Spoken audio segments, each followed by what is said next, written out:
We do have some news breaking overnight. The UK's top competition watchdog giving the green light to Microsoft's proposed $69 billion takeover bid of Activision Blizzard. It removes that last major hurdle for the deal to close. In a statement, the regulator said the new deal would stop Microsoft from locking up competition in cloud gaming and preserve competitive prices and services for UK cloud gaming customers. Now, in a post on X, Microsoft's vice chair, Brad Smith, said, quote, "We're grateful for the CMA's thorough review and decision today.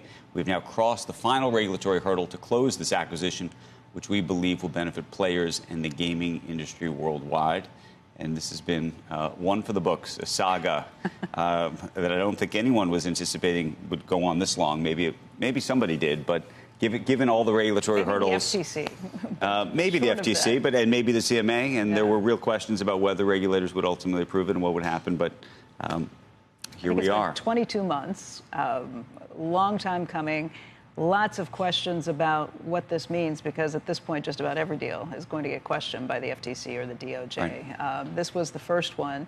Microsoft took this extreme step of coming out at the beginning and saying, we're going to do whatever it takes. We'll work with the regulators and make this happen. And that didn't seem to actually appease the regulators at all. It didn't make things happen. Although the CMA, that's a huge deal. There is no one to appeal to at the CMA.